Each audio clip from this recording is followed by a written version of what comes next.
करें, शुरू करें। मेरा नाम आशीष गुप्ता है। आप लोगों को फिजिक्स पढ़ाऊंगा और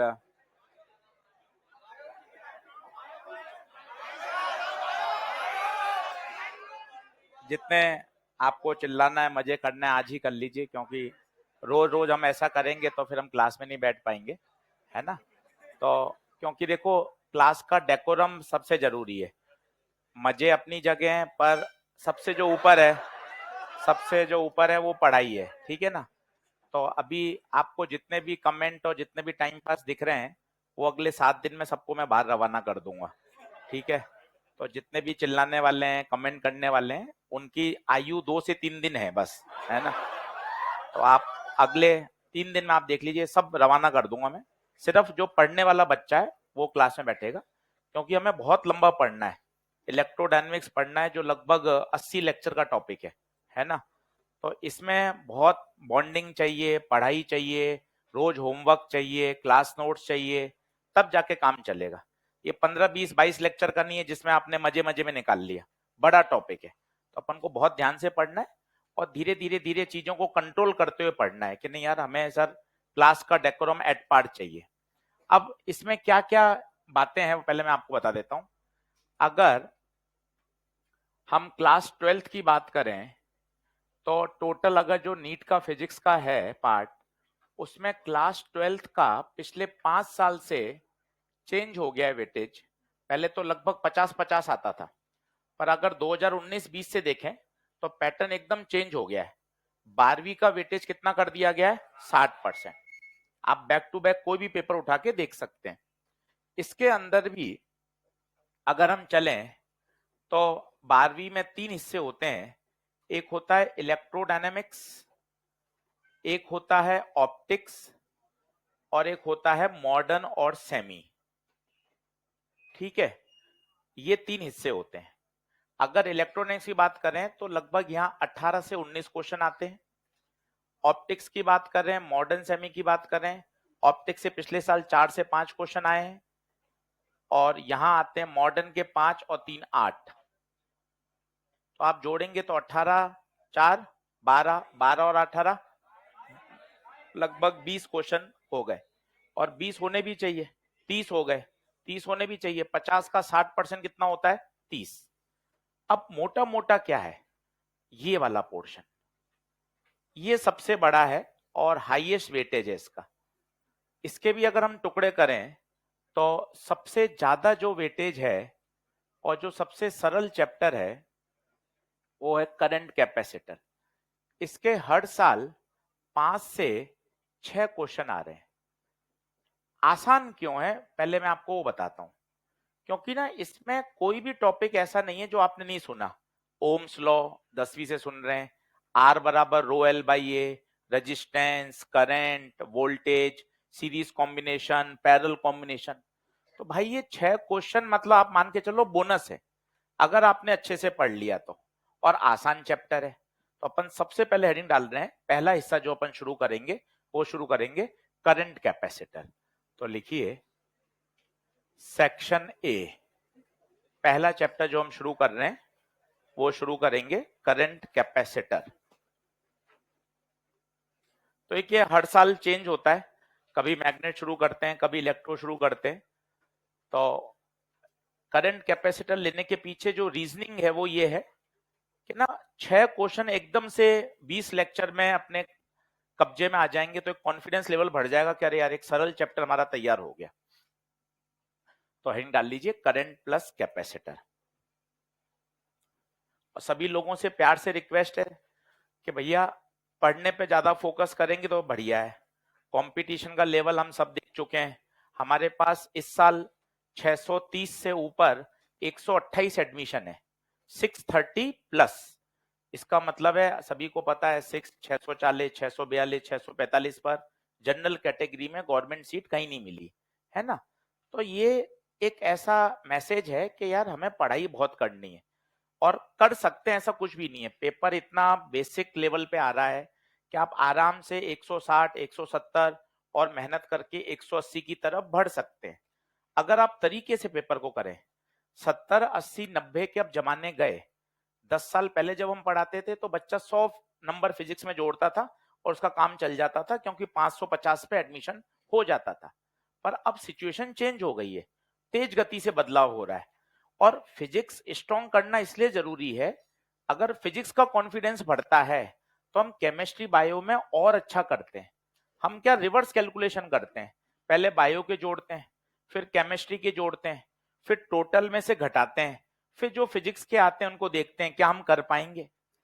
परंतु ऐसा नहीं है, ये आपने पहला अपना बैरियर बना दिया कि यार फिजिक्स मेरा सबसे तीसरा विषय है ना। बहुत अच्छे से पढ़िए, रोज होमवर्क करिए, चीजें धीरे धीरे धीरे अच्छे लेवल पे होती जाएंगी और बहुत मजे से पढ़ना है। चलो हेडिंग डालिए, current plus capacitor.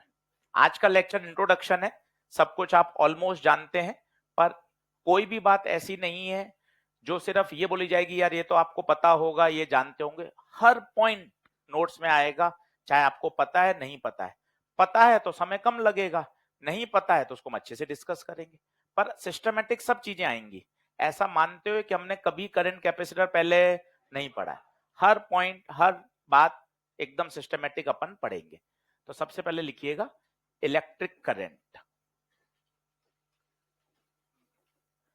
Electric current notes अच्छे से बनाइए, सिस्टमेटिक लिखिए। सुंदर और अच्छे नोट्स में अंतर है। सुंदर तो होता है रंग बिरंगे, रंग बिरंगे नहीं बनाने, साफ सुथरे ऐसे जो हम आराम से उसको पढ़ सके। फिजिक्स में न्यूमेरिकल मेन है, जितना आप सिस्टमेटिक न्यूमेरिकल अप्रोच लाओगे वो जरूरी है, और वो एकदम से नहीं बैठेगी। टारगेट बना के चलो कि करंट कैपेसिटर में मुझे रफ कॉपी में 300 सवाल करने हैं, ये पहला टारगेट है। नई रफ कॉपी लाइए, 300 सवाल, इसके बिना काम नहीं चलेगा भाई। आप सोचो 70, 80, 90, 100 सवाल करके काम चलेगा, नहीं चल सकता। मिनिमम टारगेट है कि भैया 300 सवाल मुझे घर पे लगाने हैं, ईएलपी के लगाने हैं, मॉड्यूल के लगाने हैं, एनसीईआरटी इलेक्ट्रोडायनेमिक्स की एनसीईआरटी टॉप मोस्ट प्रायोरिटी पर है, प्लस प्लस प्लस। इसके बिना काम नहीं चलेगा। आपने पहले फिजिक्स की एनसीईआरटी पढ़ी नहीं पढ़ी कोई दिक्कत नहीं है, अपन करेंगे एक एक सवाल। एनसीईआरटी नई खरीद लीजिए, लेटेस्ट जो आई है अभी, लास्ट ईयर भी थी, लॉन्च हो चुकी थी, 2 साल से चल रही है। पुरानी एनसीईआरटी मत पढ़िए, नई एनसीईआरटी पढ़िए जिसमें कंटेंट भी चेंज है, टॉपिक डिलीट भी हुए हैं, सवाल भी डिलीट हुए हैं, अंदर की कुछ कुछ लैंग्वेज भी बदली है। और इस साल तो आपने देखा होगा जो एटम का सवाल है सुप्रीम कोर्ट तक चला गया था, फिर आईआईटी दिल्ली ने उसको सही किया था। पुरानी एनसीईआरटी में अलग था, नई एनसीईआरटी में अलग है। इसलिए पहला खर्चा आज यही करना है, नई एनसीईआरटी चाहिए, पीडीएफ नहीं चाहिए, हार्ड कॉपी चाहिए, किताब हाथ में होनी चाहिए, रफ कॉपी होनी चाहिए। रफ कॉपी जितनी भरेंगे उतना बढ़िया काम होगा, ये एकदम माइंड सेट कर लें। मेरे पढ़ाने से अगर सिलेक्शन हो जाता भाई, मैं साल भर में लगभग लगभग 5,000 बच्चा पढ़ा लेता हूँ, पर 5,000 बच्चा थोड़ी ना सिलेक्ट हो जाता है। तो पढ़ाना सिलेक्शन की गारंटी नहीं होता, मेहनत सिलेक्शन की गारंटी है, ये आप बोल सकते हैं। आप जितनी मेहनत करोगे, खुद पे विश्वास करोगे, उतना काम बढ़िया होगा। समझा मैं सकता हूँ, 4 बार समझा दूंगा, रात को ऑनलाइन फिर समझा दूंगा, मार्च अप्रैल में फिर रिवाइज करा दूंगा, कोई दिक्कत नहीं है। मैं तो काम पढ़ाना ही है भाई, पर आप जब तक उसको मेहनत में नहीं बदलोगे तब तक मजा नहीं आएगा। सही है, तो ये प्री रिक्वायरमेंट थी जो मैंने आपके साथ शेयर कर ली है। अब हम पढ़ाई शुरू करते हैं। हेडिंग डालिए इलेक्ट्रिक करंट। परिभाषा लिखिए, the rate of flow of charge, the rate of flow of charge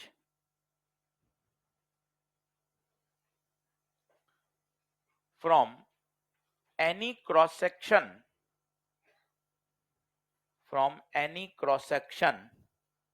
of the wire is called electric current। 10वीं क्लास की परिभाषा है, सभी जानते हैं, rate of flow of charge. तो फॉर्मूला लिखना शुरू करिए, I बराबर dq बाय dt,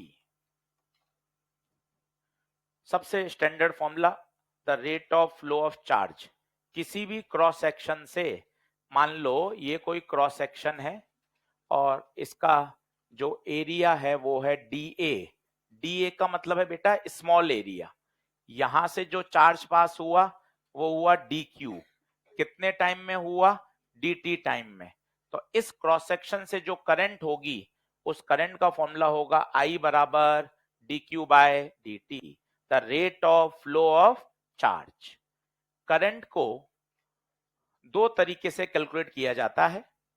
पहला होता है एवरेज करंट, जिसे बोलते हैं del Q by del T.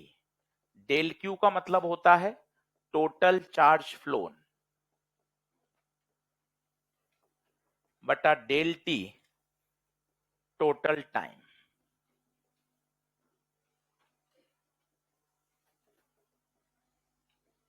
थोड़ा सा समय का ध्यान रखिए, आज तो थोड़ी बरसात भी हो रही है बाहर, पर टाइम का ध्यान रखिए, 6:45 तक आ जाएं।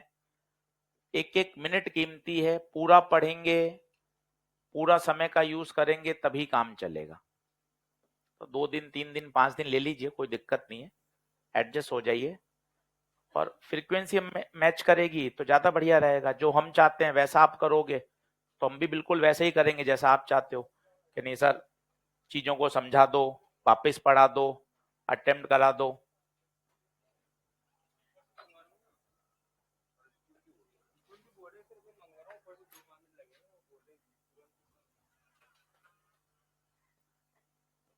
अब दोनों में अंतर क्या है, अब मैं आपको इसको जोड़ता हूं एनएलएम से। एनएलएम में सिकंदर सर ने हमें सिखाया है फोर्स दो तरह का होता है। आपको एनएलएम के पहले 2 लेक्चर याद हो तो एक होता था इंस्टेंटेनियस फोर्स, याद करिए, वो था the rate of change of momentum. और एक होता है एवरेज फोर्स, जिसका फॉर्मूला था delta P by delta T. साथ में वो भी लिखते रहे, उससे क्या होता है याद करना समझना बड़ा आसान रहता है। वेलोसिटी में भी ऐसा होता है, एक होती है इंस्टेंटेनियस वेलोसिटी, एक होती है एवरेज वेलोसिटी। सर कोई अंतर बताओगे क्या? हाँ अंतर है ना। मैं बोलूंगा t बराबर 3 सेकंड पे करंट बताओ तो आप कहोगे सर ये इंस्टेंटेनियस है। मैं कहूंगा 0 से 15 सेकंड में कुल कितनी करंट आई, आप कहोगे ये एवरेज करंट है। तो सवाल को पकड़ना भी है, वो कहेगा एट t बराबर 3, आप कहोगे सर इंस्टेंटेनियस की बात कर रहा है। 0 से लेकर 20 सेकंड तक कुल करंट फ्लो एवरेज करंट। दोनों में अंतर है, ये इंस्टेंटेनियस है और ये एवरेज है। तो पहली बात, दोनों फॉर्मूले हमें याद होने चाहिए। करंट, करंट होता क्या है? पहली बात, हम इस चैप्टर में बात कर रहे हैं चार्ज पार्टिकल के मोशन की। जो पहला चैप्टर है जो हम इतनी बार पढ़ा, इलेक्ट्रोस्टैटिक। स्टैटिक मींस वहां पे चार्ज किस में रहता है, रेस्ट में। यहां चार्ज क्या करेगा, मोशन। चार्ज फ्लो करेगा तभी तो वायर में क्या फ्लो करेगी, करंट। तो यहां हम किसकी बात कर रहे हैं, चार्ज मोशन में है या रेस्ट में? बात नंबर 1, बिल्कुल बेसिक पे चलो कि इस चैप्टर में चार्जेस के मोशन की चर्चा की जाएगी। चार्ज जब मोशन करेगा तो सर्किट में क्या फ्लो कर रही है, करंट फ्लो कर रही है। करंट कितने तरह की, 2 तरह की, एक एवरेज और एक इंस्टेंटेनियस। यूनिट की बात करें, बचपन से पढ़ रहे हैं, यूनिट एक बार लिख लीजिए। चार्ज की होती है कूलाम, टाइम की होती है सेकंड, कूलाम पर सेकंड एम्पियर, ऐसा यूनिट है एम्पियर। जो 7 फंडामेंटल क्वांटिटी हैं उसमें करंट को एक फंडामेंटल माना गया है, याद करिए। और करंट की यूनिट क्या है, एम्पियर। मजे की बहुत बढ़िया बात जो हम काफी समय से जानते हैं, करंट स्केलर है। करंट के पास मैग्नीट्यूड भी है, करंट के पास डायरेक्शन भी है। इसके बावजूद करंट क्या है, स्केलर, क्योंकि वो वेक्टर एडिशन को फॉलो नहीं करता। सर इसका क्या मतलब होता है, हमने किताबों में भी पढ़ा है, it does not obey law of vector addition. इसका मतलब क्या है, अभी मैं आपको बता देता हूं, पहले आप नोट लगा के लिख लें। करंट के पास मैग्नीट्यूड भी है, करंट के पास डायरेक्शन भी है, इसके बावजूद करंट एक स्केलर है, तो सही रीजन है current do not obey the law of vector addition. अब इसका मतलब क्या होता है, ये लाइन तो हमें रटी हुई है, हमने 12वीं में भी पढ़ी थी, स्कूल लेवल पे भी हम पढ़ते हैं, इसका फिजिकल सिग्निफिकेंस क्या है वो मैं आपको बताता हूं।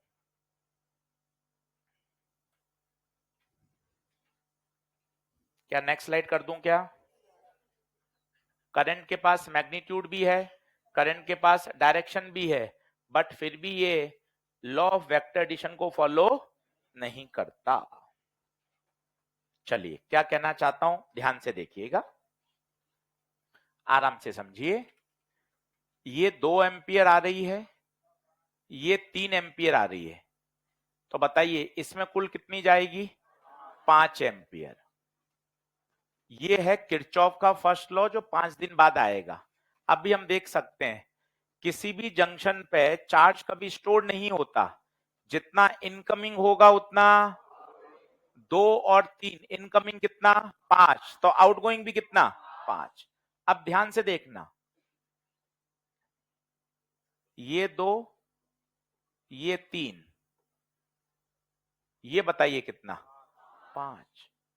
क्या आपने ये वायर कितने एंगल पर हैं उसको देखा क्या? देखा ही नहीं। अगर वेक्टर होता तो इस बात पर डिपेंड करता कि दोनों फोर्सेस कितने एंगल पर हैं, ये आपने देखा ही नहीं। अरे सर कितने भी एंगल पे ले आओ, लो सर 120 डिग्री पे कर दो, अभी भी सर ये आंसर कितना आएगा? 5 आएगा। मतलब करंट के पास मैग्नीट्यूड है, हाँ, करंट के पास डायरेक्शन है, हाँ, फिर भी ये वेक्टर के नियमों का पालन नहीं करता, इसलिए करंट कौन है? स्केलर। तो सर ये कौन से नियम को पालन कर रहा है? थोड़े दिनों बाद आएगा, 5 लेक्चर बाद, Kirchhoff current law. First law, the net incoming current is always equal to the net outgoing. बना लीजिए, कोई 1-2 डायग्राम बना लें। तो कोई भी जंक्शन ना तो चार्ज पैदा कर सकता है ना चार्ज स्टोर कर सकता है। This is based on law of conservation of charge, syllabus में भी हमारे, और चैप्टर का सबसे फेमस टॉपिक है Kirchhoff law. This is based on law of conservation of charge.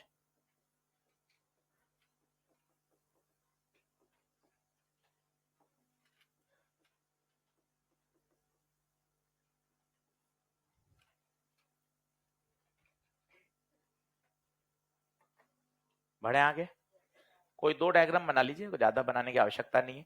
जो थीम है वो समझ में आनी चाहिए आपको कि स्केलर है, हाँ मैग्नीट्यूड है, डायरेक्शन है, परंतु ये वेक्टर के नियमों का पालन नहीं करता, इसलिए करंट कौन सी क्वांटिटी है? स्केलर।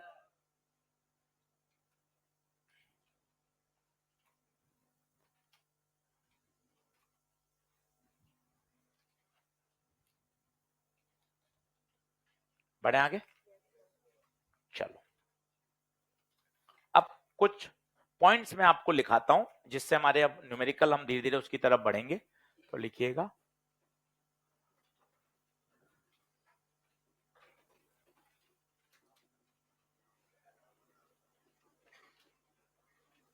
लिखिए नॉलेज क्लाउड।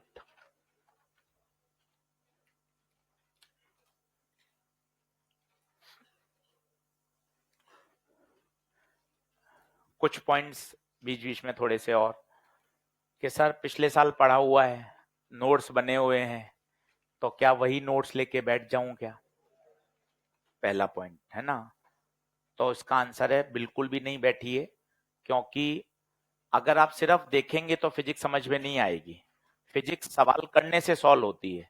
उदाहरण के तौर पर हम वीडियो देख लें कि तैरते कैसे हैं, आप 10 वीडियो देख लीजिए यूट्यूब पर, स्विमिंग कैसे करी जाए, और फिर आप सीधा पूल में उतर सकते हैं क्या? मतलब ही नहीं है कोई, है ना। तो जब तक हम खुद प्रयास नहीं करेंगे तब तक काम नहीं चलेगा। सर कॉपी लेके बैठ जाता हूं, जो जो आप सवाल कराते जाओगे तुरंत तुरंत आंसर देता जाऊंगा, एक भी सवाल, एक भी सवाल लास्ट ईयर की कॉपी से नहीं मिलेगा। बिल्कुल चेंज, हर साल सवाल चेंज कर दिए जाते हैं ताकि आप पिछले साल की कॉपी से जिरोक्स ही नहीं कराएं। बिल्कुल चेंज। इस साल जो सवाल कराऊंगा वो लास्ट ईयर की कॉपी में नहीं है, लास्ट ईयर जो कराए थे उससे पहले नहीं है। हर चैप्टर के हमें 5 साल के क्वेश्चन याद रहते हैं क्योंकि बच्चा 5 साल कोटा रहता है ना, इसलिए तो हर चैप्टर के मुझे 1,000 सवाल याद हैं और मैं उसको रिपीट करता रहता हूँ हर 5 साल बाद। आज जो पढ़ा रहा हूँ 2029 में पढ़ाऊंगा वापस, है ना, ताकि वो कॉपी मार्केट में रहेगी नहीं, है ना। इसलिए तो लास्ट ईयर के नोट्स मत रखिए, सवाल बिल्कुल नए हैं, डेटा अलग है, वैरायटी अलग है, प्रोफाइल अलग है, नोट्स अलग हैं। तो बिल्कुल भी आप लास्ट ईयर से ऐसा नहीं करें कि हम उसी से पढ़ लेंगे। नई चीज है, नई फीस जमा कराई है, इसलिए नया कंटेंट पढ़िए, पुराने के भरोसे मत रहिए। ठीक है, चलिए नॉलेज क्लाउड पहला पॉइंट लिखें। तो पहला हमारे पास है आई का फॉर्मूला dq बाय dt। अब ये रटा हुआ तो सभी को है, पर इसको पढ़िए, शब्दों में बोलिए। क्या? q का डिफरेंशिएशन करेंगे तो क्या मिलेगा? करंट। मतलब अगर मुझे q का फंक्शन दिया हुआ है, अब सर एक कठिन शब्द आ गया आशीष सर, ये फंक्शन क्या होता है? और कठिन लिख देता हूं तो ऐसा होता है q is ft। What is ft? Function of time.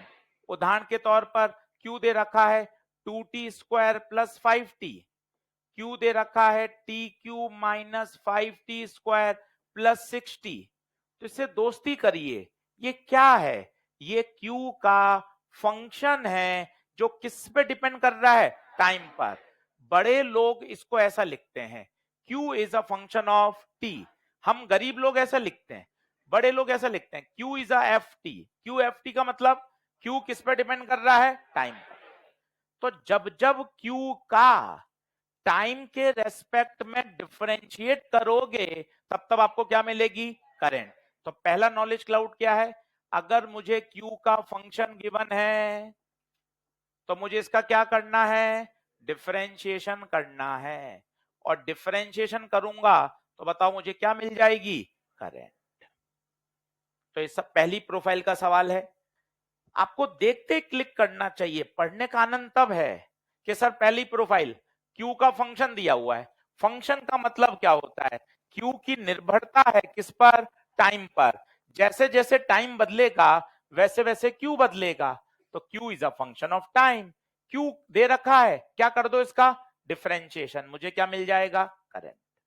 जब बात डिफरेंशिएशन की आई है, सर 5 में डिफरेंशिएशन समझा दो। आओ डिफरेंशिएशन के नियम देख लो। पढ़ आपने सब रखा है, मैकेनिक्स के इतने चैप्टर हम पढ़ चुके हैं तो वहां तो यूज आ ही गया है। फिर भी एक बार मेरा बताने की जिम्मेदारी है, वो मैं बता देता हूं। D by D T of T cube, differentiation करना चाहते हैं टी क्यूब का with respect to time. Power को आगे लाओ, पावर में से एक घटाओ, 3 आगे आएगा, 3 में से एक घटाएंगे। पहला नियम। दूसरा नियम, कांस्टेंट टर्म का डिफरेंशिएशन 0 होता है, 100 का डिफरेंशिएशन 0 होगा। तीसरा नियम, अगर कोई कांस्टेंट टर्म किसी के साथ मल्टीप्लाई में है तो कांस्टेंट टर्म को कहां ले लो? बाहर। अब टी स्क्वायर का कर दो, पावर को आगे लाओ, पावर में से एक घटाओ, तो 7 टू जा 14, टी की पावर 1। ये भाई 3 सबसे फेमस रिजल्ट हैं। 90% काम इसी से चल जाता है पूरी फिजिक्स में, 90%।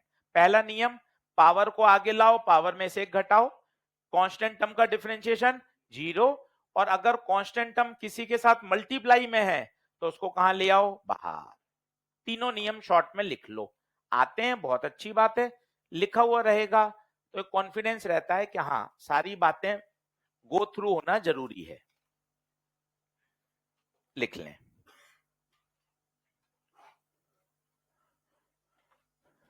तो मेरे हिसाब से नॉलेज क्लाउड का पहला पॉइंट क्लियर होना चाहिए।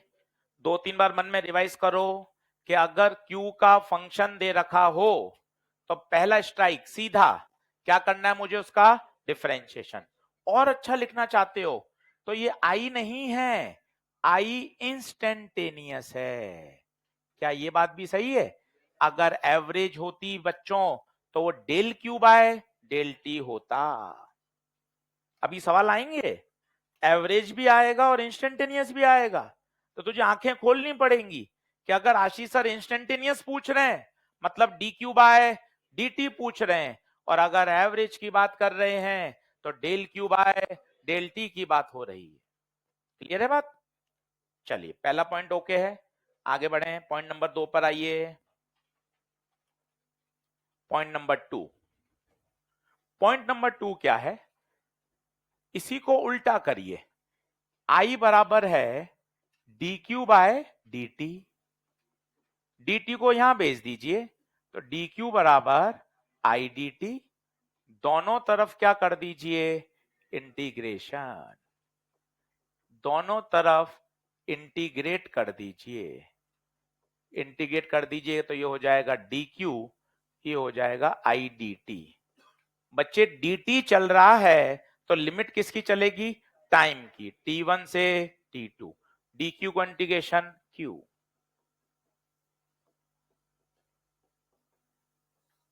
ये देखिए ये सेकेंड नॉलेज क्लाउड, q बराबर integration of I D T. अब इसको सूत्र याद करने से काम नहीं चलेगा, आपको बोलना पड़ेगा कि सूत्र क्या कह रहा है, कोशिश करो बोलने की धीरे धीरे। अगर I को इंटीग्रेट करेंगे तो क्या मिलेगा? Q, दोनों एक दूसरे के रिवर्स हैं। मैं आपको 2-3 चैप्टर बता देता हूं ताकि आपको क्लिक करने में मजा आए। कहो जैसे मान लो सर इलेक्ट्रो में ले चलो, चलो इलेक्ट्रो में चलते हैं। E बराबर होता है minus D V by D R. रटने से काम नहीं है, आपको क्लिक करना है। पोटेंशियल दे रखा होगा, डिफरेंशिएशन करूंगा, क्या मिलेगा? Electric field. उल्टा भी सच है, इलेक्ट्रिक फील्ड का इंटीग्रेशन करने पर क्या मिलता है? Potential difference. कहीं भी चलो सर, मैकेनिक्स में चलो, सिकंदर सर पढ़ा रहे हैं, चलो वहां चल लो। एफ इंस्टेंटेनियस होता है डीपी बाय डी, बोलिए क्या होगा? मोमेंटम का डिफरेंशिएशन करेंगे तो फोर्स मिलेगा, और फोर्स का इंटीग्रेशन करेंगे तो चेंज इन मोमेंटम मिलेगा। रटे हुए नहीं होने चाहिए, एक बेसिक फॉर्मूला समझा हुआ हो और खुद बात करिए। अच्छा, इस फॉर्मूले को 5 मिनट आप इससे चर्चा करो ना, ये लो जूम कर दिया, इससे बात करें ना।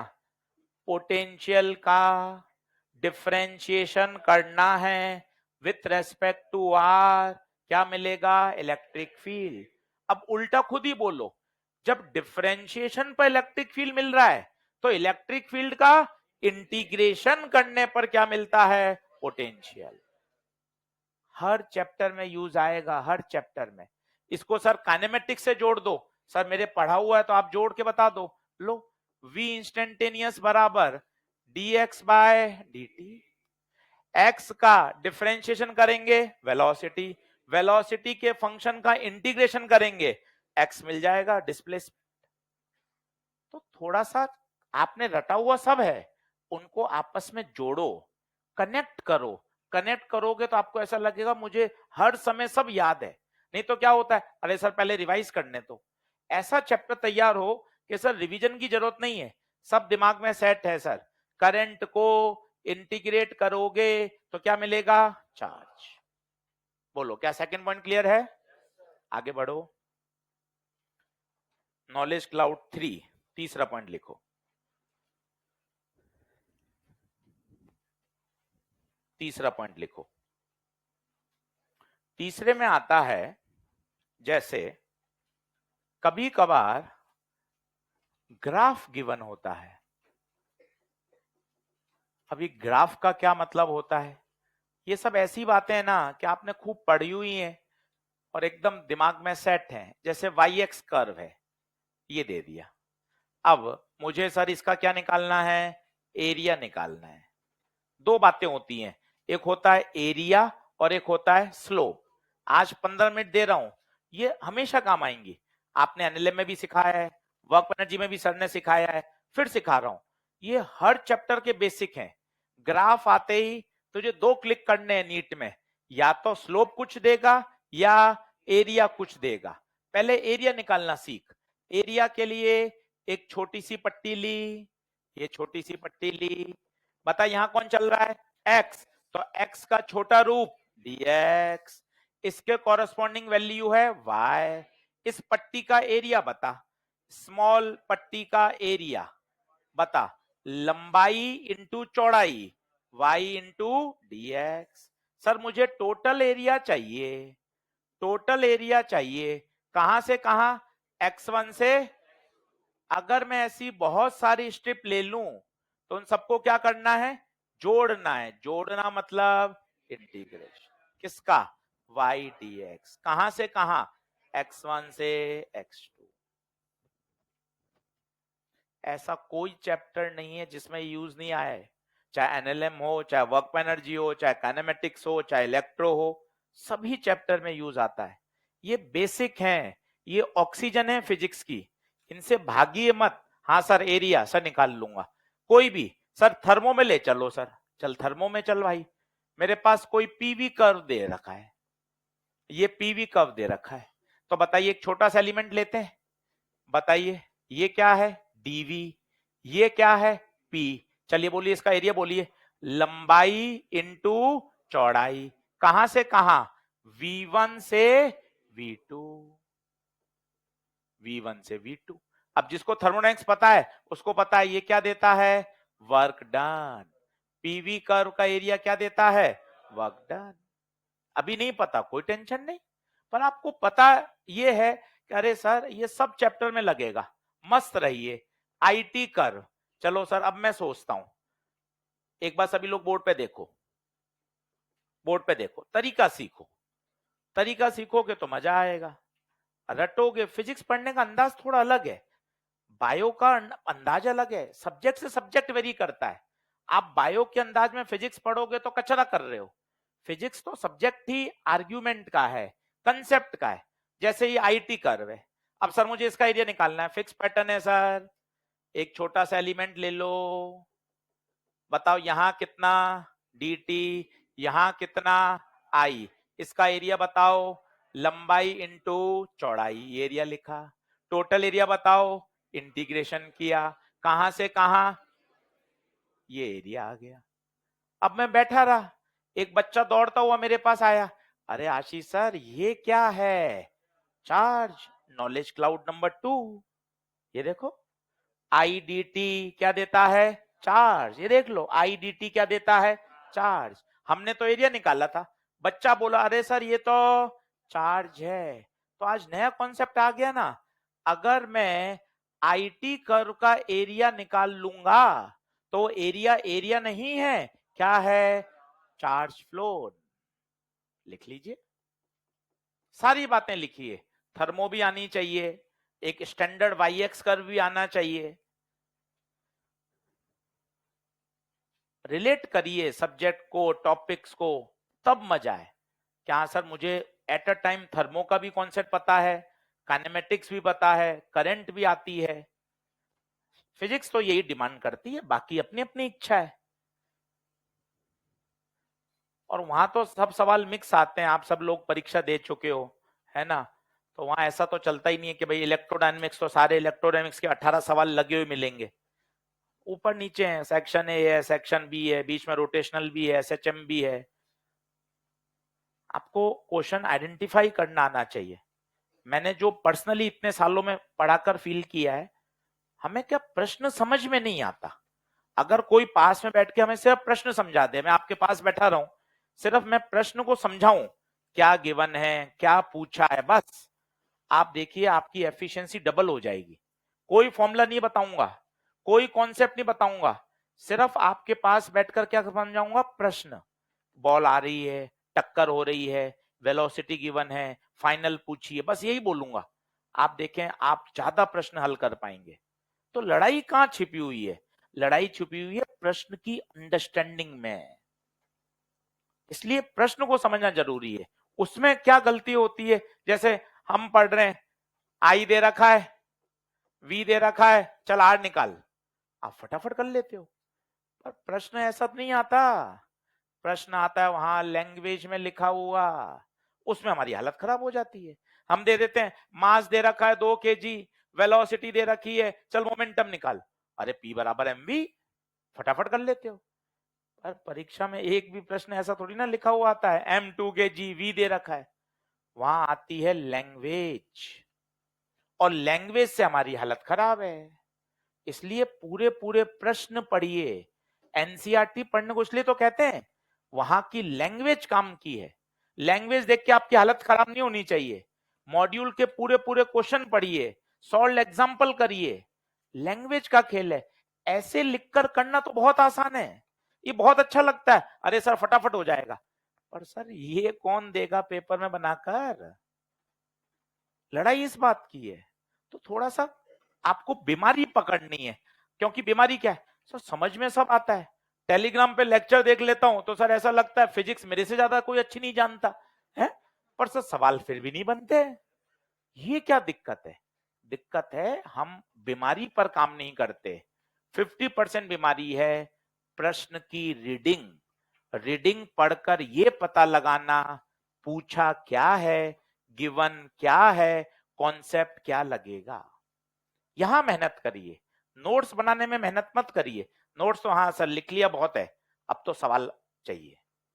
आगे चलिए, बोलो तीसरा क्लियर है क्या कॉन्सेप्ट? लिख लिया क्या पूरा? तीनों को एक बार रिवाइज कर लो, 1 मिनट का ब्रेक है। चलो पहला देखो, पहला बोलो, आई बराबर डी क्यू बाय, शब्दों में बोलो, अगर क्यू का फंक्शन दे रखा होगा तो उसका डिफरेंशिएशन करेंगे तो क्या मिलेगी? करंट। तुरंत दूसरा बोल दो, करंट का इंटीग्रेशन करेंगे तो क्या मिलेगा? चार्ज। तीसरा बोलो, करंट टाइम का कर्व दे रखा होगा तो उसका एरिया निकालेंगे, एरिया एरिया नहीं है, चार्ज। चौथा पॉइंट लिखिए, चौथा पॉइंट लिखिए। चौथा नॉलेज क्लाउड, हाइड्रोजन एटम है, बोर मॉडल है, और एक इलेक्ट्रॉन चक्कर लगा रहा है, इलेक्ट्रॉन चक्कर लगा रहा है। आपसे पूछिए, बताइए उसके चक्कर लगाने पर कितनी करंट फ्लो करेगी? फेमस सवाल है किताबों का। एक हाइड्रोजन एटम है जो बोर मॉडल को ओबे कर रहा है, इलेक्ट्रॉन चक्कर लगा रहा है, करंट पूछिए। अब आप देखिए कितना मस्त वैरायटी का क्वेश्चन है। एक इलेक्ट्रॉन है, v स्पीड से चक्कर लगा रहा है, रेडियस दे रखी है r, बोर ऑर्बिट की।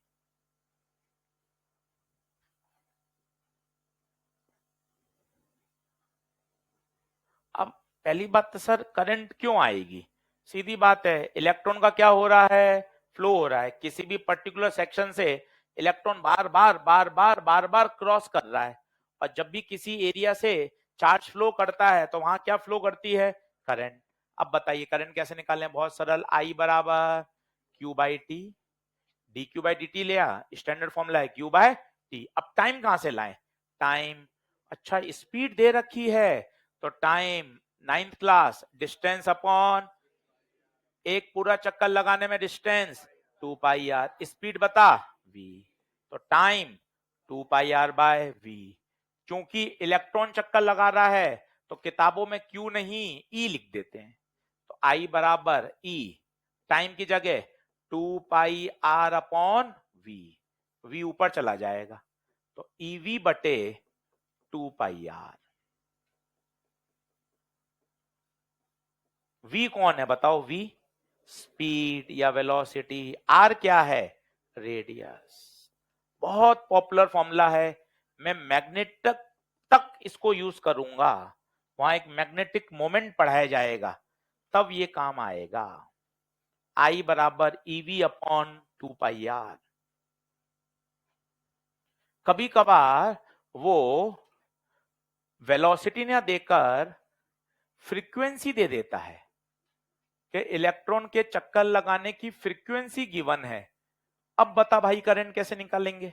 दिमाग लगाओ, I बराबर Q by T, 1 by T को अलग कर दो। अब बता 1 बाय टी को क्या बोल दिया?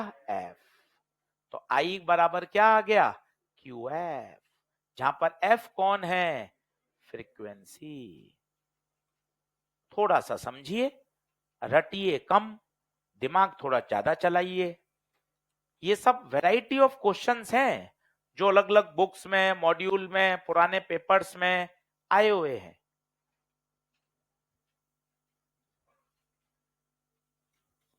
तो अगर स्पीड दे रखी है तो सर जी क्या लगाऊं, आई बराबर ईवी अपॉन 2πr। ये प्रश्न देख के तेरे तुरंत क्लिक करना चाहिए, वो कहलाता है रिएक्शन टाइम। जितना जल्दी क्लिक करेगा उतना समय बचेगा। और जल्दी क्लिक करने का एक ही तरीका है, रिवीजन, क्वेश्चन प्रैक्टिस। सवाल देखते ही, अच्छा स्पीड दे रखी है आई बराबर ईवी बाय 2πr, फ्रीक्वेंसी दे रखी है सीधा Q इंटू एफ। क्या आगे बढ़ सकते हैं क्या? जल्दी से आ जाएं।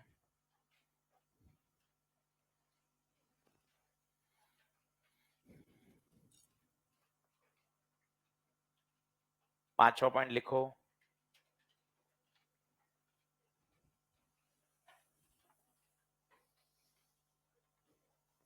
पढ़ो आगे, चलो पांचवा। पांचवे में कुछ कठिन सवाल बन जाते हैं, वो मोल कॉन्सेप्ट लगा देता है, और मोल कॉन्सेप्ट लगाते ही सवाल थोड़ा सा कठिन बन जाता है। तो 5 मिनट आपको मोल कॉन्सेप्ट सिखाता हूं। लिखिए मोल कॉन्सेप्ट। सीधा सवाल करेंगे आपको ये सवाल कठिन लगेगा। आपने मोल कॉन्सेप्ट सीख रखा है, अब फिर आप सवाल देखेंगे आपको मजा आ जाएगा। चलिए बोर्ड पे देखिए, मोल कॉन्सेप्ट का बहुत पुराना फॉर्मूला जो सबसे स्टैंडर्ड होता है, नंबर ऑफ मोल्स निकालने का तरीका, मास अपॉन मोलर मास। या एक और होता है, एटम्स दे रखे हो तो number of atoms upon Na। क्या ये बिल्कुल ओके है क्या? लिख लीजिए। तो ये तो आता है, मैंने आपको पहले ही बोल दिया ना, एक भी बात हम ऐसी नहीं बोलेंगे कि यार ये तो आपको आता है, ये तो पढ़ा हुआ है, तुम ये भी नहीं कर पाओगे क्या, ये भी मैं करूंगा क्या, कैलकुलेशन तो तुम खुद ही कर लो, गधे हो क्या, है ना। ऐसे शब्द हमने इतने साल से पढ़ा रहे हैं, हमने कभी नहीं बोले। बिल्कुल जीरो से पढ़ाओ, फंडामेंटल लेवल पे मेहनत करो, अपने आप चीजें बिल्ट होती हैं। हवाबाजी करने में कोई फायदा नहीं है। देखो ये ऐसे हो गया, ये तो मैं ऐसे ही कर लूंगा, ये तो मैं हवा में ही कर लूंगा, ऐसा मत करिए। ये सब, इन सब बातों के कोई आधार नहीं है। ईमानदारी से पेन पेंसिल चलाइए। सर मैं तो गरीब हूं, मैं तो पूरा ही सॉल्व करूंगा, मुझे आंखों से सॉल्व करना नहीं आता। क्यों करें, जब पेन पेपर है, कॉपी है, भाई आराम से करो ना, तसल्ली से करो। क्योंकि फिजिक्स में सर मुझे कितना अस्थमा है ये किसी को थोड़ा पता है। सांस भर जाती है सर मेरी फिजिक्स से सवाल में। आप कहते हो आंखों से कर दो, आंखों से नहीं करना भाई, अपने तो ईमानदारी से पेन पेपर पे ही करना है। तो नंबर ऑफ मोल्स का तरीका बताइए, मास अपॉन मोलर मास। अब मजे की बात क्या है, गलती क्या होती है, मोलर मास। अब हमें क्या रटा हुआ है, जैसे मान लो ऑक्सीजन की बात करें तो O2 की बात करें तो हमें रटा हुआ 32 ग्राम, 32 होता है। अब 32 ही बोलते हैं, हम यहाँ 32 ही रख देते हैं, पर पूरा काम ऐसा ही सिस्टम में हो रहा है, तो ये 32 रखना गलत हो जाएगा। 32 नहीं, 32 इंटू 10 की पावर -3। ये छोटी छोटी गलतियां हैं। क्या होता है, हम जल्दबाजी में किलोग्राम में तो मास दे रखा है, नीचे 32 रख देते हैं, क्योंकि केमिस्ट्री में रटा हुआ है 32 रखो, 16 रखो, N2 का 28 रखो। पर भैया एसआई में कर रहे हो, एसआई में ग्राम नहीं, क्या चलेगा, किलोग्राम। तो इस बात का विशेष ध्यान रखिए, मॉलिक्यूलर वेट हमेशा में किस में रखना है, केजी में। हमें जो रटा रहता है 28, 32, 16, 2, 8, ये सब क्या है, ग्राम है। हमें उसको किस में कन्वर्ट करना चाहिए, किलोग्राम में, तब जाके अपना सवाल सॉल्व होगा।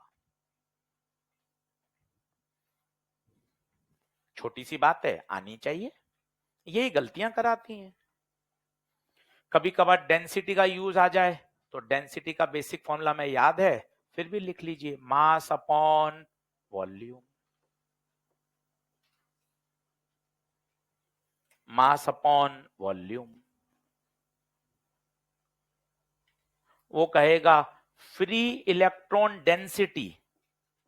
अब भाई ये क्या चीज है फ्री इलेक्ट्रॉन डेंसिटी? सर तुक्का मारूं क्या? सोचो, मारो तुक्का। डेंसिटी होता है मास, पर ये फ्री इलेक्ट्रॉन्स की संख्या है, तो पता है क्या बोलोगे? Number of free electrons per unit volume. इसे बोलते हैं फ्री इलेक्ट्रॉन डेंसिटी। सब टर्मिनोलॉजी है, ये बार बार सवालों में काम आएगी, फिर घबराने का कोई फायदा थोड़ी ना है।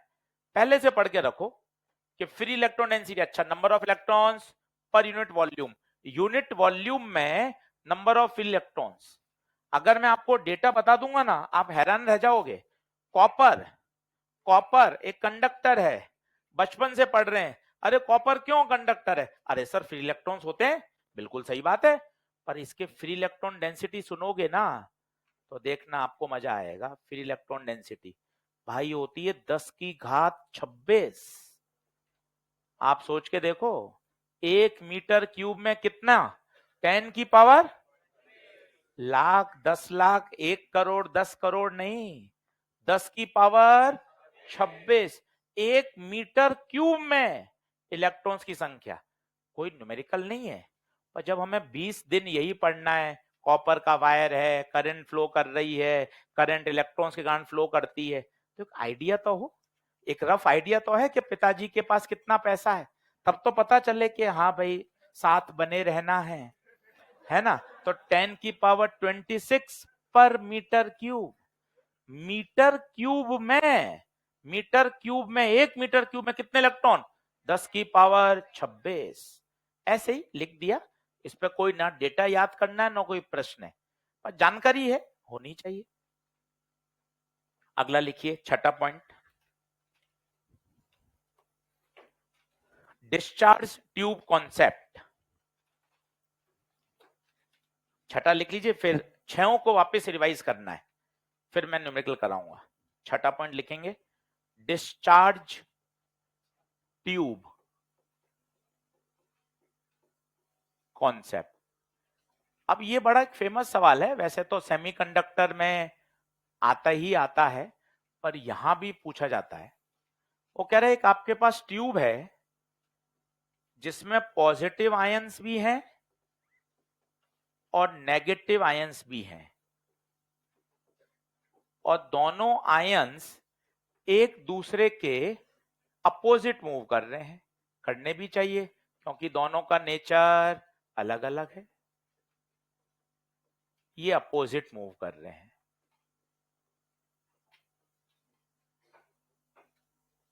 ये बना लीजिए,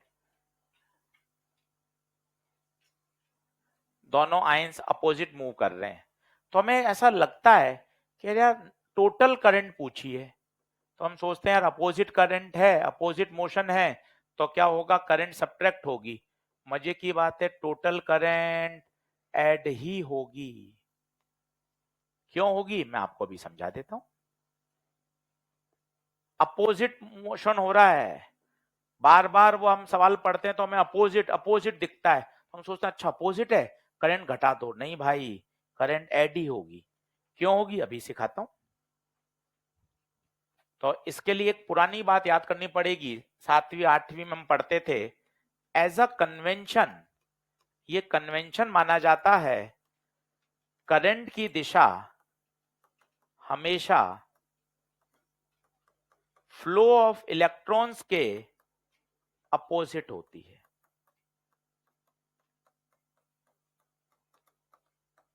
या पॉजिटिव चार्ज के फ्लो के अलोंग होती है। कुछ भी लाइन बोल लीजिए, दोनों एक ही बात है। छोटी छोटी बातें हैं, हमेशा आनी चाहिए। करंट की दिशा हमेशा इलेक्ट्रॉन के फ्लो के अपोजिट होती है, या कहें पॉजिटिव चार्ज के फ्लो के अलोंग होती है। अब दिमाग लगाइए, क्या करंट ऐड होगी या सब्ट्रैक्ट? चलिए मैं आराम से बताता हूं, धीरे धीरे बताता हूं, प्लीज आप बोर्ड पे देखिए। नेगेटिव कहां जा रहा है बच्चे? आराम से बता, नेगेटिव कहां जा रहा है? लेफ्ट में, तसल्ली से देख, कोई जल्दबाजी नहीं है, कोई हड़बड़ी नहीं, समय पर्याप्त है। नेगेटिव चार्ज कहां जा रहा है? पीछे। अगर नेगेटिव चार्ज पीछे जा रहा है तो इसके कारण करंट कहां जाएगी? आगे। वापस सुन, पॉजिटिव कहां जा रहा है? पॉजिटिव कहां जा रहा है? आगे। पॉजिटिव आगे, तो पॉजिटिव के कारण जो करंट बनेगी वो भी आगे जाएगी। वापस, इलेक्ट्रॉन के तो अपोजिट होती है और पॉजिटिव के अलोंग होती है। तो इलेक्ट्रॉन जा रहे हैं पीछे, धीरे धीरे बोलो, इलेक्ट्रॉन पीछे, तो इलेक्ट्रॉन के द्वारा बनाई गई करंट आगे। ये लिख लो, ड्यू टू इलेक्ट्रॉन, और ये है ड्यू टू पॉजिटिव आयंस। बस मजा आ जाएगा। अब आप बताइए, क्या दोनों करंट की दिशा एक ही है क्या? तो बताओ, ऐड होगी या सब्ट्रैक्ट? ऐड होगी। ये बहुत एक पॉपुलर सवाल है, सेमीकंडक्टर में तो बहुत ही काम आता है, क्योंकि वहां इलेक्ट्रॉन्स भी होते हैं और होल्स भी होते हैं। इलेक्ट्रॉन और होल अपोजिट जाते हैं, परंतु दोनों के द्वारा जो करंट कॉन्स्टिट्यूट होती है वो ऐड ही होती है। तो सेमीकंडक्टर पढ़ने के बाद तो ये एकदम मक्खन लगती है बात कि हाँ सर ये तो ओके है। अभी ये बात सीखनी जरूरी है।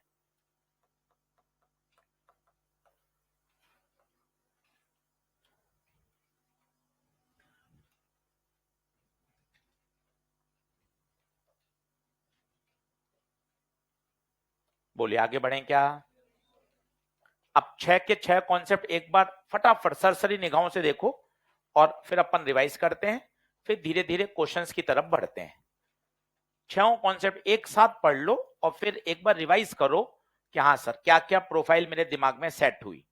फिर मैं सारे क्वेश्चंस करा के इसको बढ़िया लॉक कर दूंगा।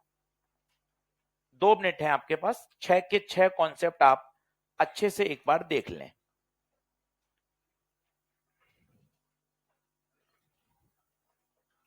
कोशिश करें यही याद हो जाएं, बिल्कुल डेडिकेशन के साथ 6 के 6 कॉन्सेप्ट पढ़ें और आंख बंद करके बोलें उसको कि हाँ ये गिवन है तो ऐसा हो जाएगा, इसमें ऐसा हो जाएगा।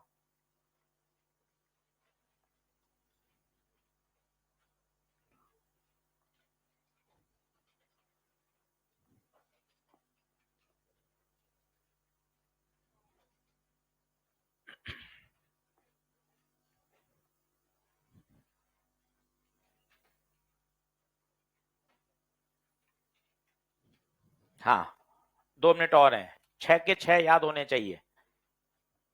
फोकस करिए कि सर 6 याद हैं, एट अ टाइम 6 दिमाग में सेट होने चाहिए।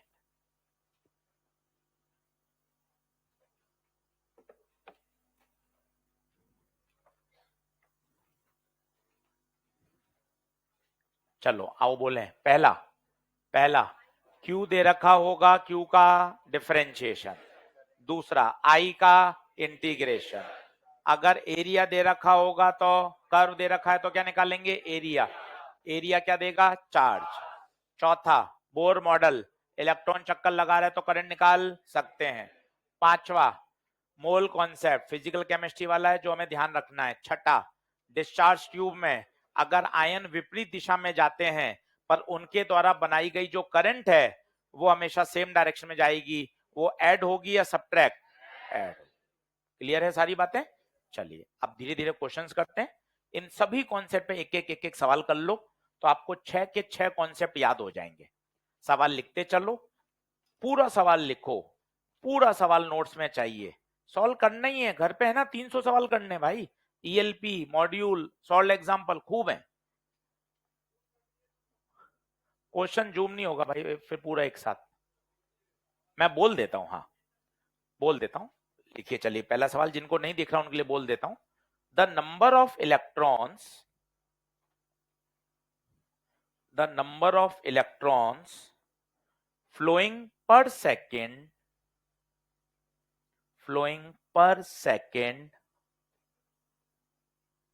through any cross section of wire,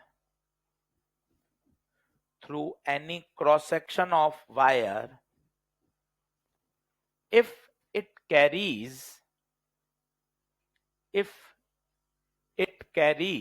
a current of 1 ampere will be, carries a current of 1 ampere will be।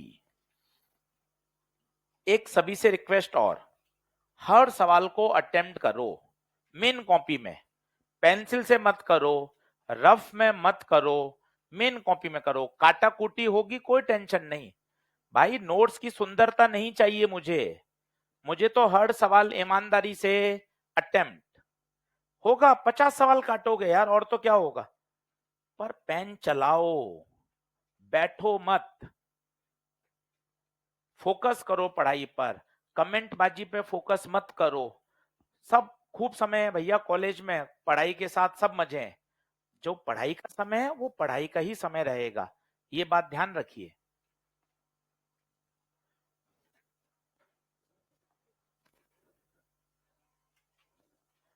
अब क्या कह रहा है प्रश्न सुनना, एक एक चीज, सॉल्यूशन नहीं छापना मुझे, सॉल्यूशन गूगल पर अवेलेबल है, आपके पैदा होने से पहले का सवाल है, ये हर किताब में दे रखा है।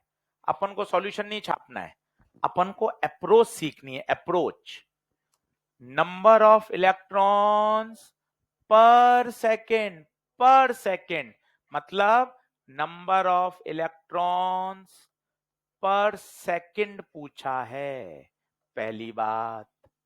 करंट कितनी दे रखी है, 1 एम्पियर। बोलिए क्या बात क्लियर है। अब बताइए, आई का फॉर्मूला सभी जानते हैं, Q बाय टी। अब इलेक्ट्रोस्टैट्स, Q की जगह Ne, quantization of charge, Q बराबर Ne, रेड लाइन से ऊपर लिखकर ऐसे बॉक्स में डाल दो। क्वांटाइजेशन ऑफ चार्ज, इलेक्ट्रोस्टैट्स, पहला लेक्चर, Q बराबर Ne। कोई भी चार्ज दुनिया में जो होता है वो हमेशा E का इंटीजर मल्टीपल होता है, खत्म। I कितना, 1, N बाई टी मुझसे पूछा है, E रटा हुआ है 1.6 इंटू 10 की पावर माइनस, तो बेटा जी N बाई टी इसको नीचे भेज दो। ये सॉल्व करोगे, इनफैक्ट ये स्टैंडर्ड है जो हमें याद होना चाहिए, 6.25 इंटू 10 की पावर 18, स्टैंडर्ड आंसर है इसका। हर किताब में मॉड्यूल में सवाल है, देखते ही पता चलना चाहिए। अच्छा, करंट 1 एम्पियर, क्यू की जगह क्या लिखना है, एनी। हर सवाल कुछ सिखाएगा। क्यू बराबर एनी को बॉक्स में डाल लो, रेड लाइन से ऊपर कॉपी के ऊपर जगह है वहां लिख लो क्यू बराबर एनी। हर सवाल को इस नजर से देखो यार, नीट का सवाल आएगा इस तरह का आएगा, यही आएंगे, फोकस करिए। नंबर ऑफ इलेक्ट्रॉन्स नहीं पूछा, नंबर ऑफ इलेक्ट्रॉन्स पर सेकंड पूछा है, ये आदत लाओ। 70-80 सवाल करके, ये आप देखना आज का लेक्चर, और जब मैं 80 लेक्चर में खत्म करूंगा तब भी इसी अंदाज में करूंगा। गिवन क्या है, पूछा क्या है, गिवन क्या है, पूछा क्या है, फॉर्मूला क्या लगाएंगे। ये फिजिक्स पढ़ने की अप्रोच है। आप क्या करते हो, काटा पीटे कर लो बस, सवाल तुरंत सॉल्व हो जाए। अरे तुरंत नहीं चाहिए भाई, अप्रोच चाहिए, क्या लगाना है, क्या सोचना है, क्यों सोचा। हमें रटा हुआ सॉल्यूशन छापने की आवश्यकता नहीं है, उस पर मेहनत करोगे 5 दिन 10 दिन अपने आप फ्लो में आ जाओगे। कोई रॉकेट साइंस थोड़ी ना है सब्जेक्ट। अगला लिखिए, 10,000, क्वेश्चन नंबर 2 लिखिए, 10,000 अल्फा पार्टिकल्स, 10,000 अल्फा पार्टिकल्स पास पर मिनट, पास पर minute through a straight tube, through a straight tube of radius छोटा r, through a straight tube of radius छोटा r, full stop. Calculate the calculate the resulting electric current, calculate the resulting electric current. हर सवाल को सिखाएगा, ये बात ध्यान रखना। सवालों का सिलेक्शन बहुत सोच समझ के हम करते हैं। कोई भी सवाल ऐसा नहीं है कि जो उसने कुछ सिखाया ही नहीं। इस सवाल में भी एक खास बात है। क्या खास बात है वो देखिए। अल्फा, अब तुझे पता होना चाहिए अल्फा पर चार्ज कितना होता है, ट्वाइस ऑफ इलेक्ट्रॉन। अल्फा पे चार्ज ट्वाइस ऑफ इलेक्ट्रॉन बोल दो या ट्वाइस ऑफ प्रोटॉन बोल दो, एक ही बात है। 2 QP होता है। QP बोलना ज्यादा बेहतर है क्योंकि पॉजिटिव है। तो बताइए इस पे चार्ज कितना हुआ, 2 QP। और कितने अल्फा हैं भाई, कितने अल्फा हैं, 10,000 अल्फा। तो 10,000 अल्फा पे टोटल चार्ज, इसको 10,000 से गुणा करना पड़ेगा। बच्चा 2 नहीं लगाता, इसलिए सवाल कॉपी में लिया गया है। एक एक बात को समझिए। अल्फा पे चार्ज प्रोटॉन के चार्ज का दुगना होता है। फिर करंट का एक ही फॉर्मूला है, Q/T। Q आपके पास है। टाइम हमेशा SI सिस्टम में 1 मिनट है, 1 मिनट है, तो किससे गुणा कर देंगे, 60 से। 60 से गुणा कर दोगे तो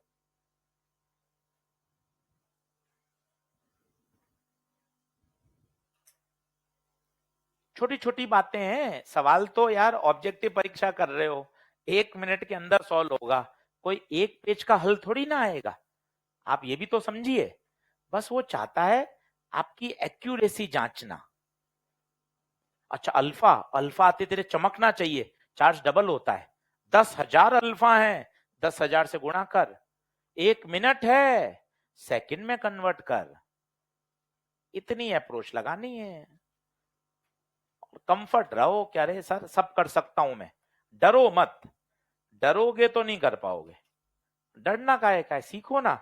नहीं आ रहा सर 2 बार और समझा दो, घर पर प्रैक्टिस करूंगा। चलो अब कैलकुलेशन सिखाता हूं, कैलकुलेशन सीखो। यहां कट के छोड़ने से फायदा क्या है, सर इतना तो मैं ही कर लेता हूं। कैलकुलेशन भी सीख, क्योंकि वही तो नहीं आती हमें, वो भी सीखो। पॉइंट हटेगा तो नीचे कितना जाएगा, 10। ये 10 जाएगा। अब काटिए, किससे, 4 से काट लें पहले। 4 का पहाड़ा, 4 का पहाड़ा कितनी बार, 4 बार। और यहां 15। बोलिए, और बोलिए। 5 से काट लें, कितना हो जाएगा, 2,000। और 5 दिया 15। पूरा सॉल्व करिए, हम यहीं छोड़ देते हैं। फायदा क्या, आपने सही फॉर्मूला लगा लिया, आप कैलकुलेट नहीं कर पा रहे हो तो उसका फायदा क्या है। तो कैलकुलेशन सीखो तब मजा है। अब बताओ ऊपर क्या बचा, 2 × 4 कितना, 8। सिर्फ नंबर नंबर। नीचे कितना, 3। एक जीरो से एक और है 2, हाँ। तो 8 और 2 16। ठीक है। और बताइए ये 2 हो गया, 4 हो गया, 2 हो गया। एक जीरो से एक जीरो भी काट दूं, 3 भी हो गया। सही चल रहा है मामला। -19 और +2 माइनस का 17 हो गया सॉल्व। अब 3 का भाग देना आसान है, 3 पंजे 15, एक बचा, 3 तिया 9। हल करिए, हल कैलकुलेशन करिए। भागना नहीं है कैलकुलेशन से, काम चलेगा ही नहीं इसके बिना। तुम सब जानते हो फॉर्मूला सीखने से, वैल्यू रखने से थोड़ा ना सॉल्व हो जाएगा, करना पड़ेगा उसको। पॉइंट हटाइए, पावर को सॉल्व करिए, नंबर नंबर को सॉल्व करिए, तब बात बनेगी। बढ़ू आगे, आंसर बताइए कितना। जो फाइनल आंसर आए उसको बॉक्स में डालकर आंसर लिख लिया करें, ताकि क्या होगा बाद में पढ़ते हैं हमें पता चले सही आंसर इसका ये है।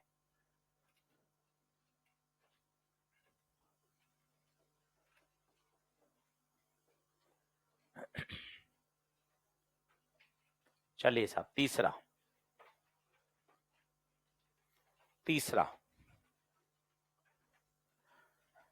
if the charge flowing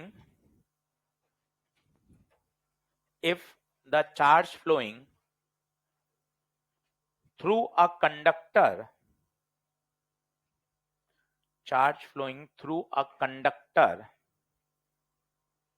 is given by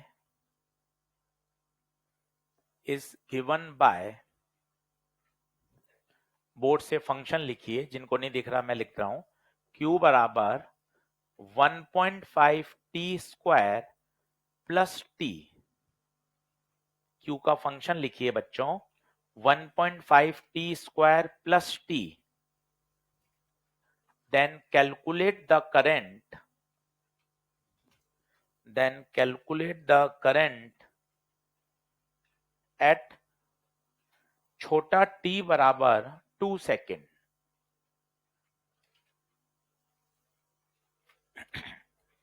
calculate the current eight छोटा t बराबर 2 सेकेंड। सवाल आसान है, मुझे प्रोफाइल समझनी है।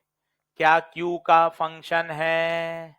तो तेरे दिमाग में चमकना चाहिए, Q का फंक्शन है, डिफरेंशिएशन करो, क्या मिलेगा? करंट।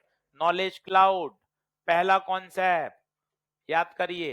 Q का फंक्शन दे रखा है, क्या कर दो? डिफरेंशिएट।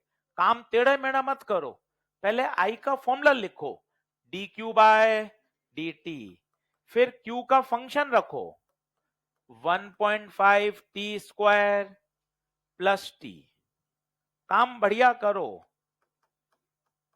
अब बताइए, 1.5 बाहर, टी स्क्वायर का पावर को आगे लाओ, पावर में से एक घटाओ, अकेले टी का 1, अकेले टी का 1, तो आई आ गया 3t प्लस 1। देखो आ रहा है कि आई का फंक्शन, चेक करो। अब पूछा है कौन से इंस्टेंट पर? t बराबर 2 सेकेंड। बताओ कितना आंसर? एट t बराबर 2। ये इंस्टेंटेनियस है, ध्यान देना। आसान सवाल पर हर पेपर में आया हुआ है, ऑल इंडिया लेवल पर। सीधा क्लिक करना चाहिए। Q का फंक्शन है, क्या कर दो? डिफरेंशिएशन, क्या मिलेगा? Charge, current. Q का डिफरेंशिएशन क्या देता है? करंट। अगला लिखिए, ये थोड़ा तसल्ली से करिएगा, जल्दबाजी सवाल को गलत करा देगी। लिखिए, if the amount of charge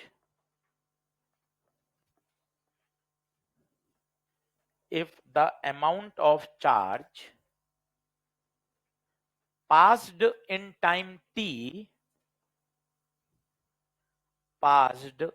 time छोटा t through a cross section of wire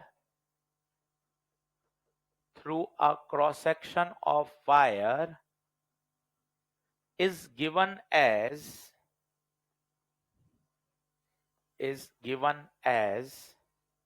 Q का फंक्शन मैंने बोर्ड पे लिख दिया है, Q का फंक्शन मैंने बोर्ड पे लिख दिया है।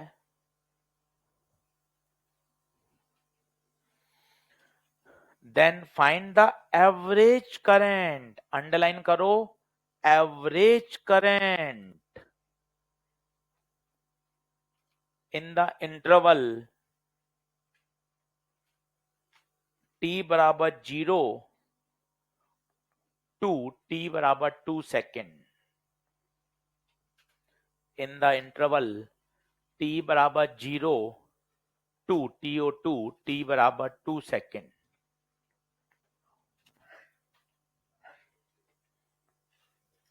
अब भाइयों चमकना है, एवरेज पूछा है, अगर तूने डिफरेंशिएशन कर दिया गड़बड़ हो जाएगा, इंस्टेंटेनियस आ जाएगा। मुझे इंस्टेंटेनियस नहीं, एवरेज पूछा है, इसलिए ये सवाल खास है। और दोनों सवाल मैंने पास कराए हैं ताकि आपको अंतर समझ में आए। सॉल्व मत करो, 3 बार तो ये बोलो कि अगर सीधा डिफरेंशिएशन कर दूंगा तो इंस्टेंटेनियस मिल जाएगा, जबकि चाहिए क्या? अब एवरेज का फॉर्मूला तुम्हें जिताएगा। I average is del Q upon, इसका मतलब पहले कितना चार्ज है वो निकाल लो, बाद में कितना चार्ज है वो निकाल लो, फिर डेल्टा क्यू निकाल लो अपॉन डेल्टा टी। तो बताओ पहले क्यू का function 8t minus 2t square, T बराबर 0 पर इनिशियल चार्ज, बता कितना?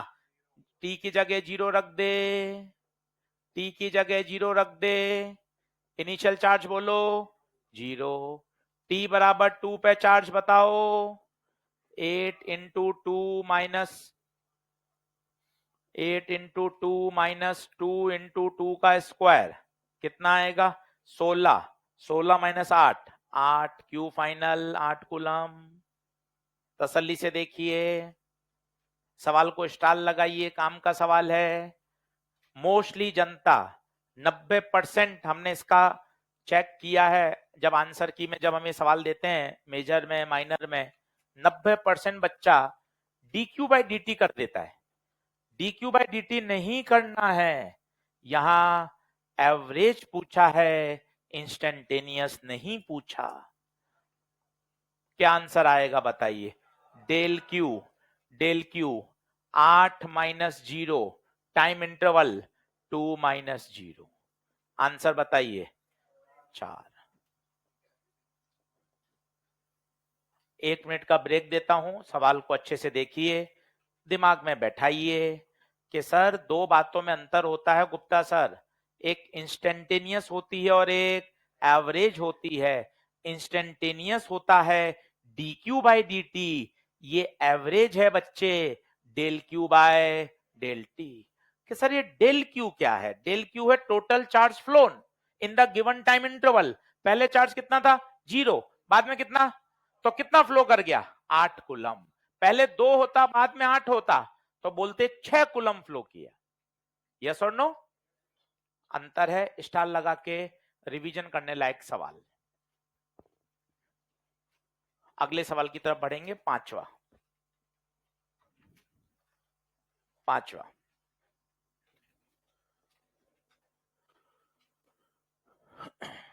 The current in a conductor, जिसको साफ दिख रहा है वो तो लिखता जाए, जिसको नहीं दिख रहा वो मेरे शब्दों को गौर करिए। The current in the conductor is given as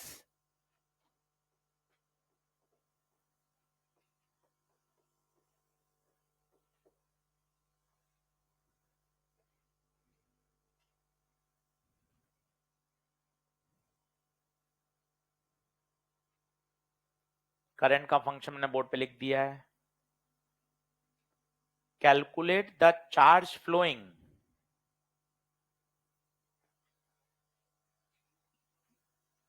calculate the charge flowing through a conductor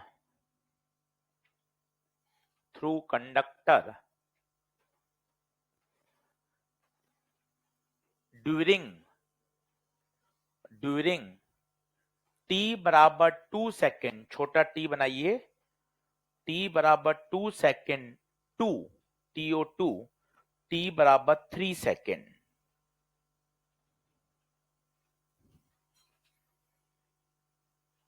अब प्रश्न को गौर करो, क्या गिवन है, आई या क्यू? आई। नॉलेज क्लाउड नंबर 2, आई दे रखा होगा, आई का क्या कर दो? इंटीग्रेशन। आई का क्या कर दो? इंटीग्रेशन। यही मजे हैं सवालों के, और सब क्लिक कर जाता है। आप में से कई बच्चे बैठे हैं जिनके 150 160 नंबर आए हैं फिजिक्स में, तो आपको भी पता है कि सर पेपर में क्लिक करता है, बस लापरवाही हमें थोड़ी सी पीछे धकेलती है। पेपर में चमकता है, चाहे मॉडर्न का सवाल हो चाहे ऑप्टिक्स का हो, जिन्होंने पढ़ाई करी है उनको पता नहीं सर, चमकता तो है, ऐसा नहीं होता कि पता ही नहीं चलता, बस लापरवाही, पेपर का टेम्परामेंट, प्रेशर। और इस साल तो कुछ अलग ही हुआ था माहौल, है ना? तो चमकता तो है, ऐसा नहीं होता कि अपन बिल्कुल ही ब्लैंक हो जाते हैं, ऐसा नहीं होता। पेशेंस के साथ करिए, दोनों सवालों में अंतर है। क्यू दे रखा है तो अलग है, आई दे रखा है तो अलग है, एवरेज अलग है, इंस्टेंटेनियस अलग है, बस यही सोचना है।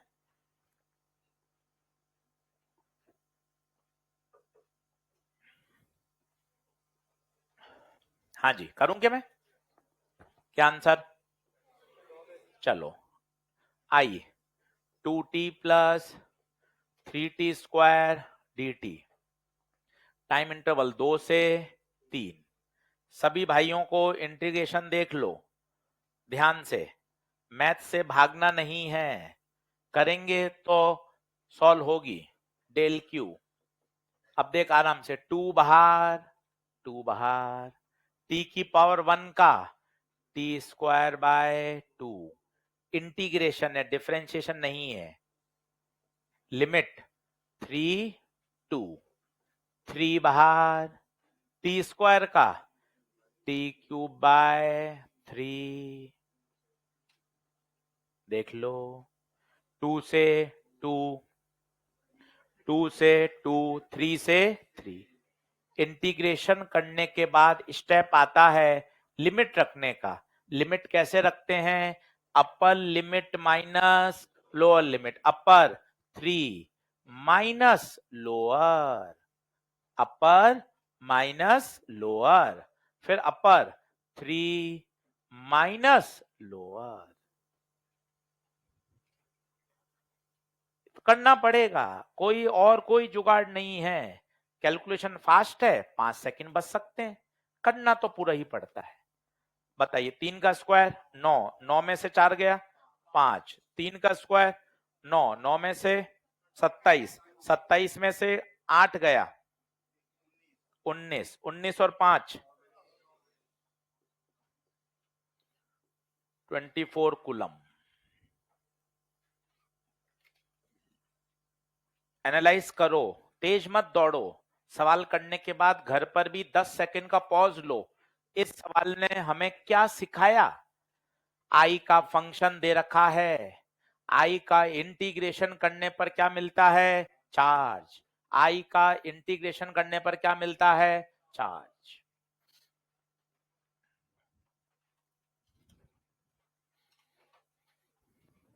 अगला, in hydrogen atom, in hydrogen atom, electron moves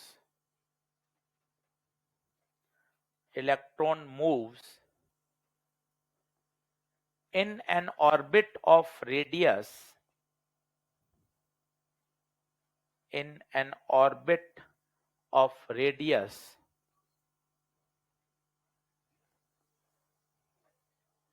board से देखिए, 5 इंटू 10 की पावर माइनस 11 मीटर, 5 इंटू 10 की power minus 11 metre, with a speed of 2.2 into 10 की पावर 6, 2.2 into 10 की पावर 6 मीटर पर second.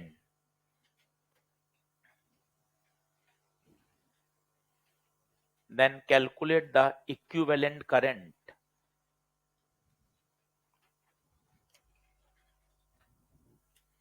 Then calculate the equivalent current. अब प्रश्न पढ़ते तेरे चमकना चाहिए। Hydrogen atom, Bohr model, electron चक्कर लगा रहा है, ऐसे सोच, तब प्रश्न करने का मजा आएगा। हाइड्रोजन एटम, बोर मॉडल, चक्कर लगा रहा है, करंट का कॉन्सेप्ट, नॉलेज क्लाउड, आई बराबर ईवी अपॉन 2 पाई आर, आई बराबर ईवी अपॉन 2 पाई आर, ऐसे चमकना चाहिए। और कैलकुलेशन पूरी करो, आदत बना लो कि अंत तक सॉल्व करूंगा। 100 सवाल कर लोगे एकदम कैलकुलेशन में पहले से बेहतर हो जाओगे। भागना किसी का हल नहीं है, ये ध्यान रखना। I बराबर EV अपॉन 2πr।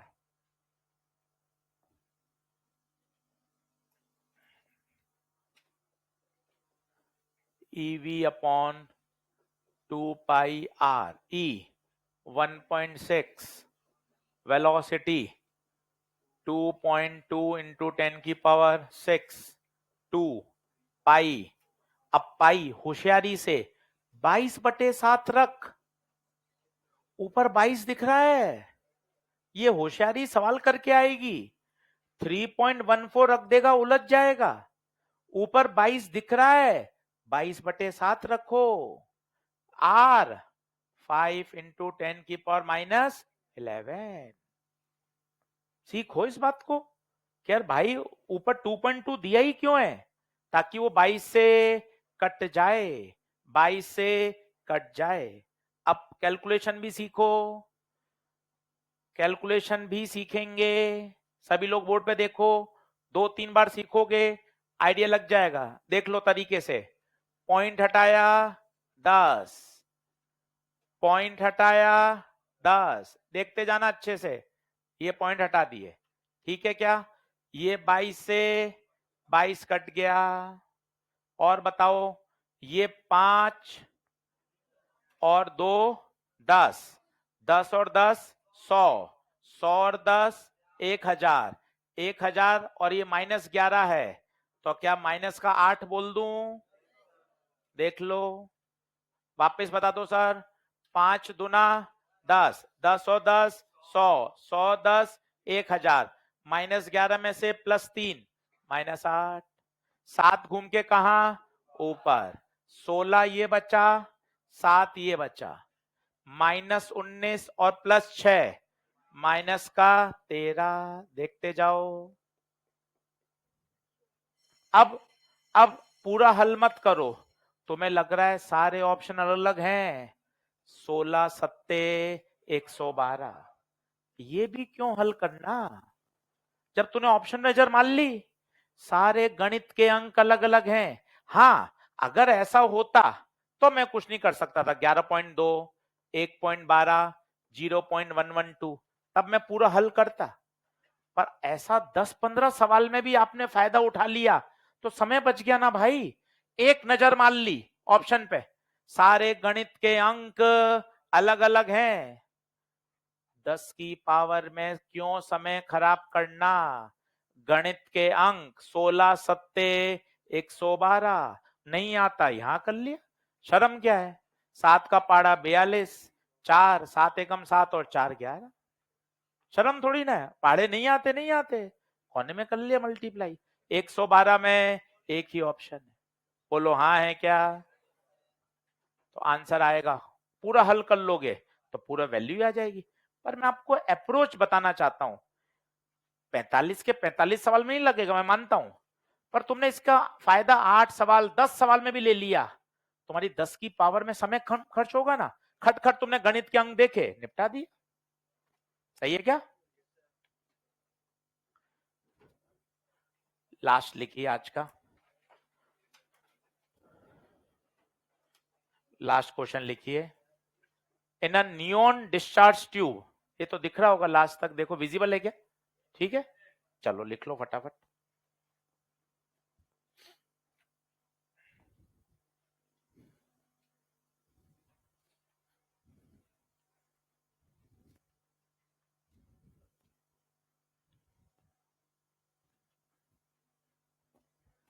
अब डिस्चार्ज ट्यूब आती, तेरी बत्ती जलनी चाहिए। अरे हाँ, सर ने नॉलेज क्लाउड में सिखाया था।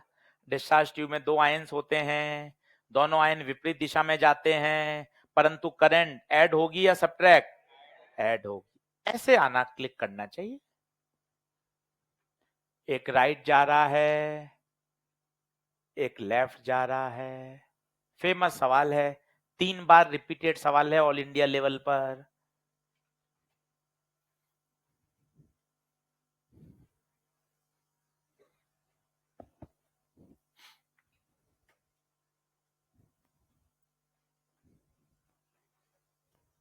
एनसीईआरटी पहला लेक्चर से बोल रहा हूं, 80 लेक्चर तक रोज एनसीईआरटी का नाम लूंगा, क्लास में करवाऊंगा भी सही, बिना एनसीईआरटी काम नहीं चलेगा। ये बात दिलो दिमाग में बैठा लेना। करनी है मतलब करनी ही है, बचने के रास्ते मत ढूंढो।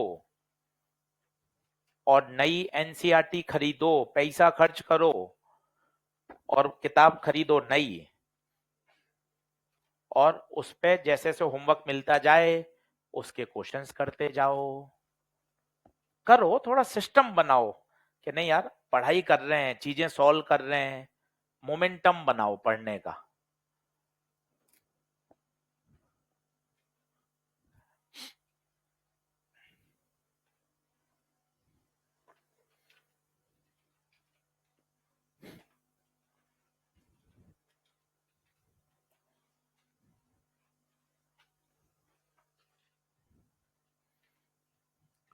अब बताओ, पहली बात तो एक चित्र बना लो, चित्र से क्लैरिटी आती है। चित्र बनाइए अभी, जब घर पर प्रैक्टिस करें उससे क्लियरिटी आती है। पॉजिटिव आयन कहां जा रहे हैं? Right side. नेगेटिव आयंस कहां जा रहे हैं? Left side.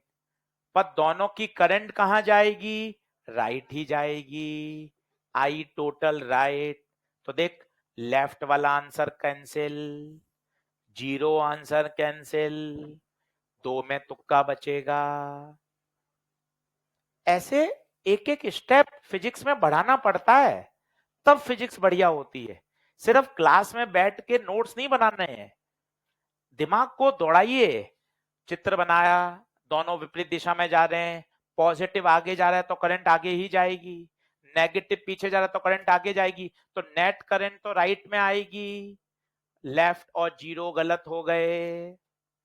अब करंट का फॉर्मूला, आई बराबर I1 प्लस I2, आई बराबर Q बाई टी, और Q की जगह NE, Q की जगह NE। खत्म। अब बताइए, पहले का नंबर ऑफ चार्ज पर सेकंड दे रखा है, ईच सेकंड पूरा N1 बाई टी पूरा दे रखा है, कितना? 2.9 इंटू 10 की पावर 18। ई रटा हुआ है, चाहे तो ई कॉमन भी ले सकता था।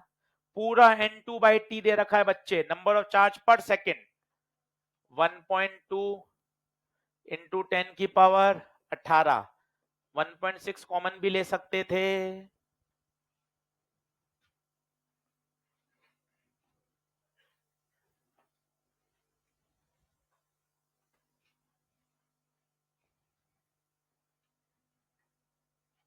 अब बताइए, कॉमन ले लीजिए, कॉमन ले लीजिए 1.6, 18 भी कॉमन ले लो, अंदर बचेगा 2.9 प्लस 1.2। अब दूर दूर तक दिख रहा है, कोई भी मैथ ये 1 नहीं दे सकती।